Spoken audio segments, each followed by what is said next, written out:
Welcome back to the next episode.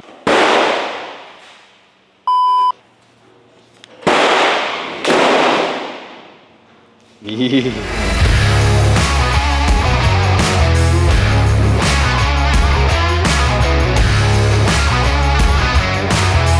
Science.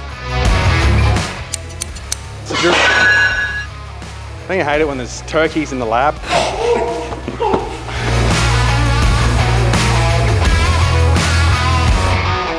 Today, we've got a couple of options. Heat shielding, roll cage, bit of body kit stuff. I don't know, whatever turns up in the mail first, but we've been so efficient that we've pretty much caught up on everything we had to do. Well, I guess we'll wait and see what happens. All right, well, we've had to run up to Andy's house because Andy's had himself a little bit of a mischief this morning. Andy got himself wedged between the machine that we need at our shop and his garage door. So we're going to borrow Andy's bender. This is the bender that bends all the roll cage stuff up to, to make the radiuses of our cab. And this thing here is the grinder. So basically we can get angles, and when we're putting stuff together, you grind it on certain angles. I know it's all magic. Andy knows how to use it, I don't. But anyway, this is Andy's shop.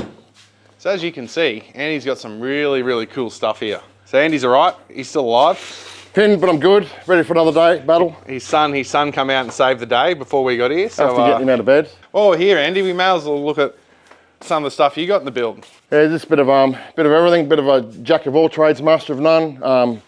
Roll cages, diffs. He says that. He's a master of this stuff, trust me. Custom diffs. This guy's in for a, you can see like a 1970s spec deal.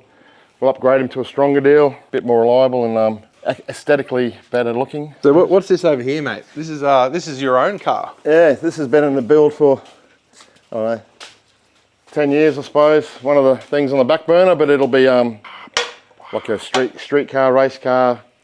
How do you build cars in your shed if you're in America? Well, I haven't been made a proposal yet, so I don't know where I'm going to be this year, but we're working on it. This is, my wife has pushed me, and she goes, I need to get my own car done. So this year, this one's happening. So this is a burnout and a drag car? Drag car, street car. I've got virtually everything to build it, it's just time. Painter's ready to go, trimmer's ready to go, and everyone is ready, so yeah. So that's Andy's car. Now it's time to check out your son's car. And my son, 19 years old, got a bit of a future in drag racing. He come second in the national championship last year. His car's hanging on the roof there in junior dragster. We're going to slot him into this big girl now. Now this is a bit of a famous car in the drag racing. Yeah, it's got a bit of history. The old LA Hooker in California, little Hemi, 3,500 horsepower on nitro, 671 blower. Just a casual 3,500 horsepower. This nearly makes as much as the jet car. Solid. So obviously change a few things in the motor, compression ratio, diff ratio, everything, convert it back to alcohol, methanol, and we'll license him in on methanol, then convert it back to nitro, and then he can play with the big boys.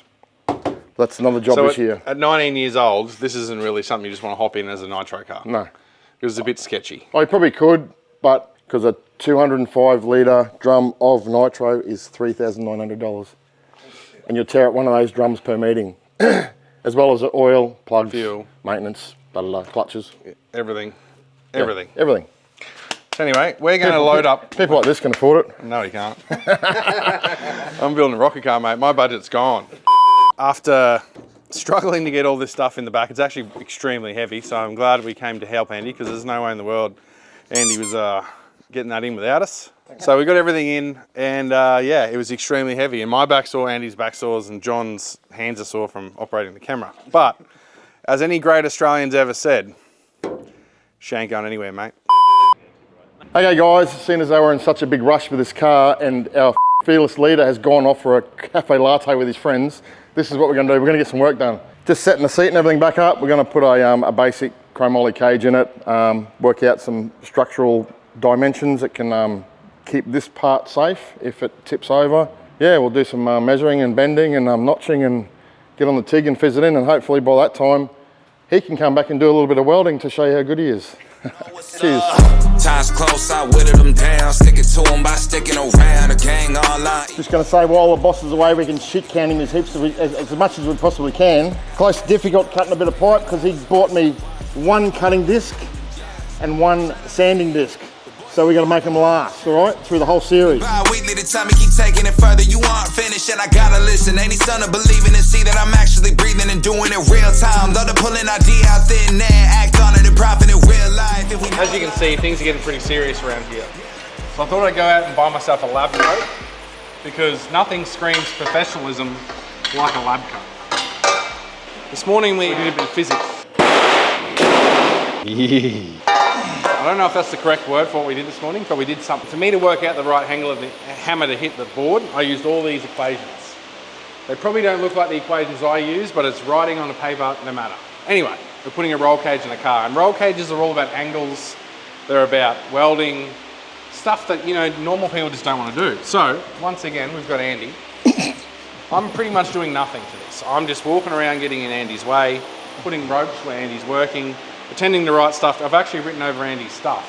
So hopefully this doesn't really hinder any of our operations here today. But when we have some product on the way, and when I get that product, you'll see what the lab coat's all about. We've got some testing to do. Now I know we're doing testing. I've written it down so I can't forget it. But just know that everything we're doing here is in a very professional environment. From head to toe, we're dressed for the occasion. So if you want to learn science stuff, stick around. Science! Can you chuck us that clamp there, please? Come on, mate, one job, mate. Slide that block black, please. You keep the white lines there. Not going back. Yeah, I don't think the white line's in line with that. Oh, it'll be close enough. Close enough for your car.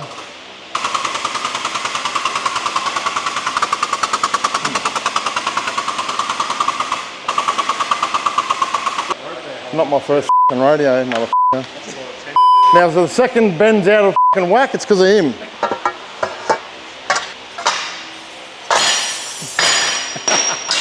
Rookie mistake. And that is, yeah, 75 millimeters.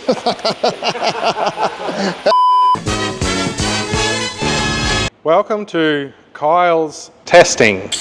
Today we are going to test the durability of our product that Car Builders has sent us. We are very professional. But today we will find out if the heat shield stops heat. Science.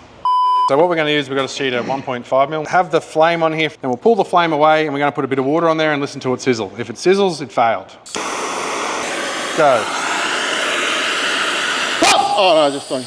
Oh, you're a idiot. We're going to have to start that again because someone put it out. Go.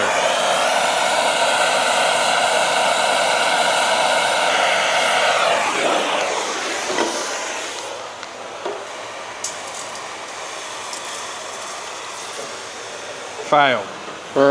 Our control burn was here. You can see it's left a really big mark. It's indented this 1.2 mil. We're going to pick a spot down here, put our heat proofing on there, and we're going to see if it takes all the heat out of this metal. 3, 2, 1, go.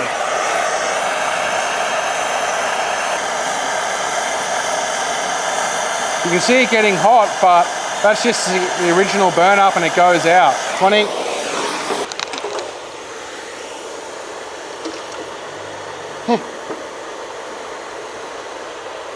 Works.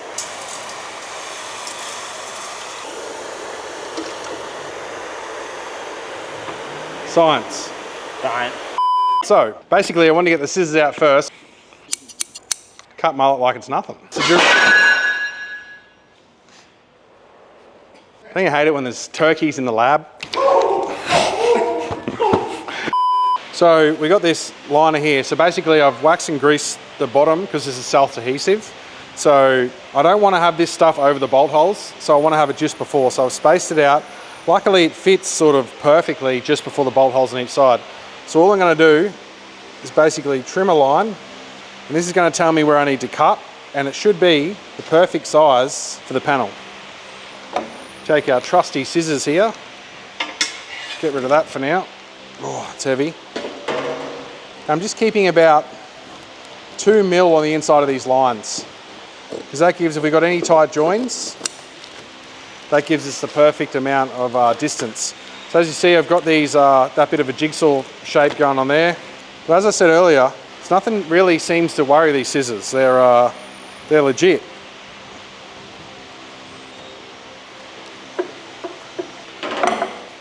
pretty sure I got this right. That's the outside, that is the inside.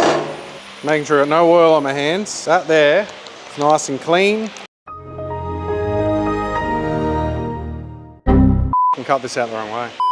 Make sure you don't trace on the wrong side, because now, this is great if it's on the other side, but because it's on this side, it's actually wrong. So I'm gonna have to cut out. So hopefully we got enough. We should have enough. We might be able to use this somewhere else, like on a little baby piece. We might be able to get it in the middle there or something, but thanks car builders for sending way more than what we needed, because they knew I was gonna stuff this up. They knew it. So we've pulled up stumps for today. Basically, we've got a lot of the heat lining on, thanks to the guys at Car Builders. So we will do a montage on that when I can get everything spread out. I just wanted to make sure I could make it, basically, but I think we are gonna make it. So Andy's working on the roll cage. The roll cage has got the first 2 pin and the bar support for the harnesses. So everything's really looking good. We're on track. So I'll see you tomorrow.